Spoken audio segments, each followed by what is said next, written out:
Jacob Elwood Burton. Is Luke Julian Layton here somewhere? Probably sitting next to John William Marsh, neither. But that was alright, because I found some others. Jamaica Glow Dickinson. Jack Conan Doyle. Amy Sultana Tasnia. And lastly, Mr. Marshall's favourite, because he thinks it sounds like a porn star, Sam Brooke Steele. Again, I'll let you decide which are dogs and which are pigs. So, off you went to primary school, and then on to join us at big school. For many of you, it was a bit of a wrench going from what are relatively small rural primary schools to a big secondary school. But fortunately, we gave you the caring hand of Mr. Reese to guide you and look after you, because we know he's a well-liked and caring chap. No. Through this transition, of course, you have the legendary heads of house to guide you, and you are, of course, one of the first years to go all the way through the house system. So you share a little special place in our hearts, I think. Even you will be glad when you've gone. Those really fortunate ones among you were lucky enough, of course, to be in Brunel House.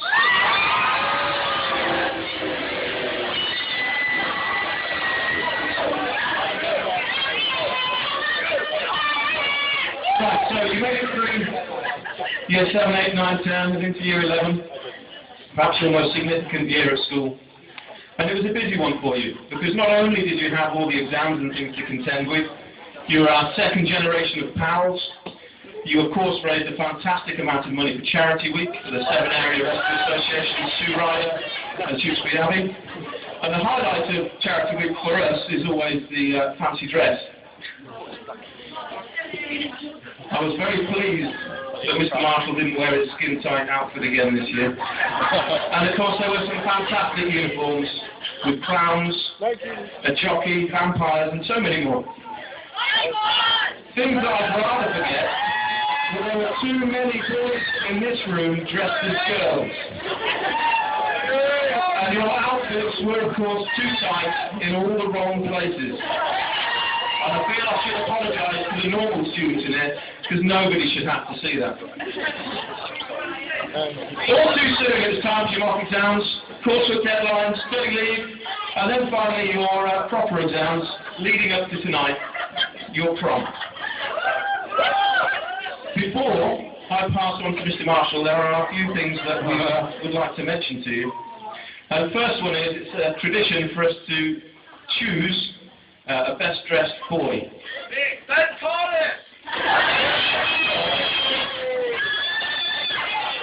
It caused some debate, but eventually we decided on a winner, and we have a certificate for Mr. Sam Gledhill.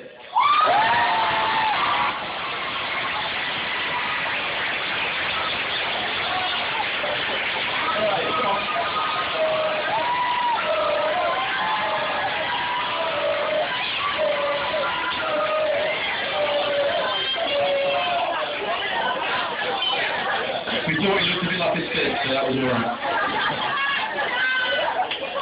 Right, then on to Best Dressed Girl, which was a difficult one. The judges were split, but eventually we managed to make the choice. Are you ready?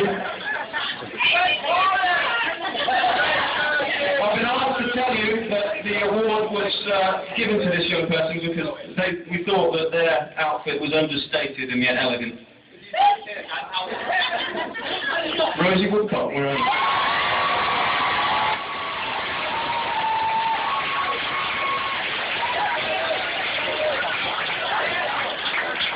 Thank you.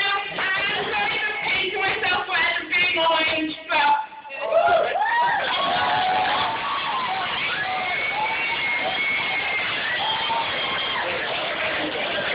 Next up is the best and most original form of arrival. Chris Saunders and Brandon Preedy were talking about coming in a helicopter. At least I heard Chris talking about getting his big chopper out, but it looks like he couldn't get it again.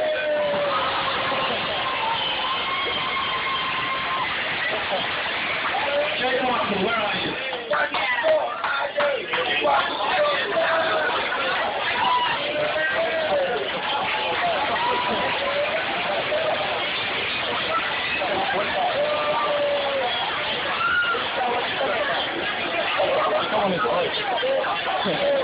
Most romantic couple.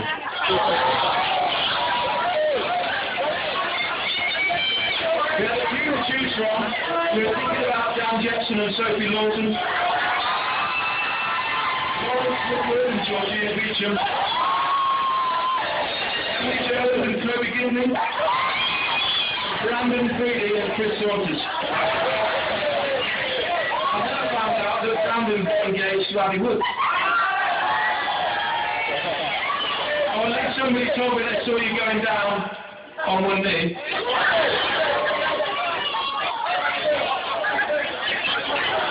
Dan and Sophie, all right.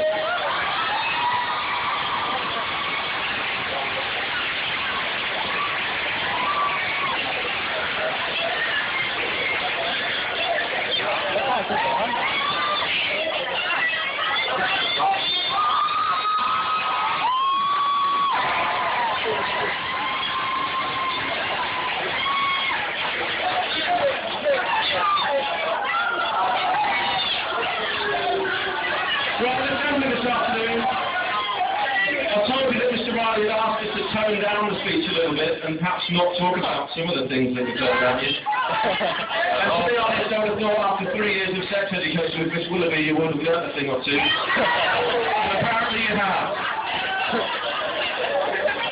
I'm still quite a long way from retirement, so if I lose my job it's going to matter.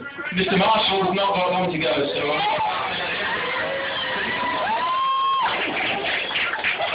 yes, how are you doing? I've got a few little stories that I think some of you know about. I've got a few little stories that some of you don't know about. The first few, there's awards that I want to do. Now, we decided, me and this affair, to think of some quite good awards this year. So, our first award is called the Energy Drink Award. And this goes to an unfortunate young man called Ashley Bailey. Now, apparently, he spent 6 hours in casualty with a personal problem. And apparently, when you go down, so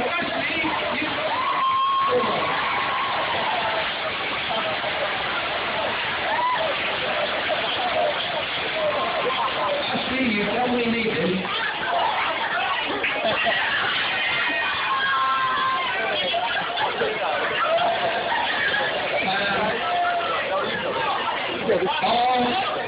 Our second award, and unfortunately, I've left his prize on my kitchen table. It'll all work out in a minute. Now, the second award is the Specsavers Award. Now, I don't know if you know, but there's a certain young man here who obviously doesn't know the difference between the road and the car. So the Specsavers Award goes to Dan Kennison for trying to jump on the car outside school.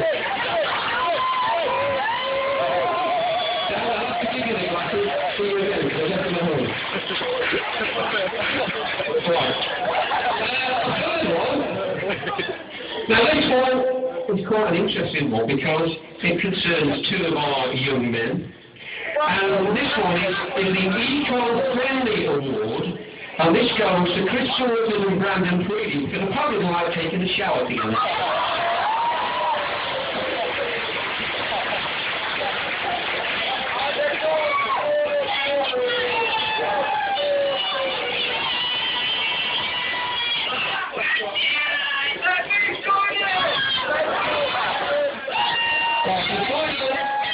The final award from Mr. Fair and myself, before I really start to get to grips with this year group, this is the Old Man Award, and we struggled a little bit, and then I had a little bit of inside information, but apparently, on the sports tour last year, Mr. Browning was on the beach, and this West Indian guy said, "Oi, Grandad, you don't see the old jet ski?" So we've got to award Mr. Browning for being the old man.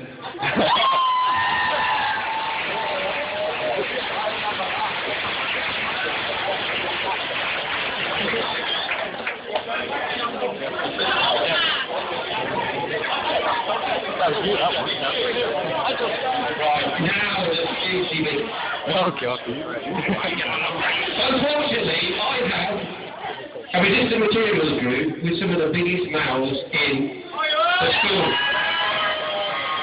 And I've got some interesting inside information. I don't think Mr. Riley should hear that. I hope he's hearing these off. Now, what is it with the cupboard? In English stuff.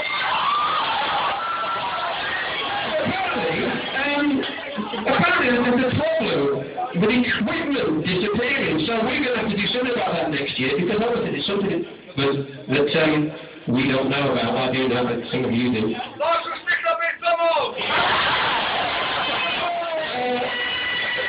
I've got another one, and it's to do with motorway bridges.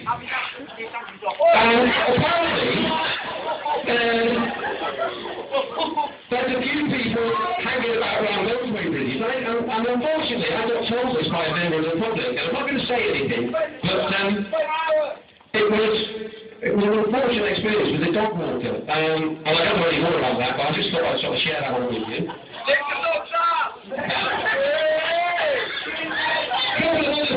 Couple of other things, Jess Hicks was found asleep on the ham. Again, no idea why. Unfortunately, she was there quite a long time. And on another similar vein, and again, this is something I don't understand about Tewkesbury, Sam Collins was found naked on the floor at Prom. Again, what you ended up doing, I was doing just the Tewkesbury thing. Right, a couple of other things that I found out. Unfortunately, this concerns Chris Prom. I'm not going to say anything else, but it probably happened in sports studies. And also, Chris Prom appears a couple of times on my notes to do with a tent as well, so I've no idea around there as well.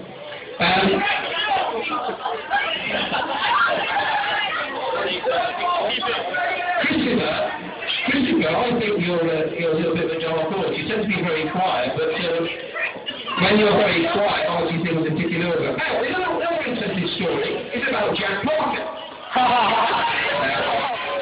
Jack Parker is a really good gambler, apparently, but obviously he spends a little bit too much time studying the ball, according to Harry Bond. Don't know that one, do you? Right, I give a little one to the finish. How do Billy Barlow, Dan Spencer and Jordan Wilson get away with having a fag in DC?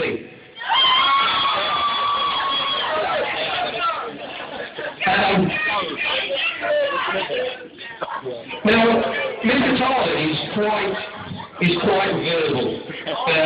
He's very good at giving some stick, and I don't know whether you remember, he broke his arm. And the reason why he broke his arm, he was riding bareback on a horse in a field, and he couldn't stop, so the horse took him off and he broke his arm. So, Mr. Tarlin, you need to take full protection when you ride a horse.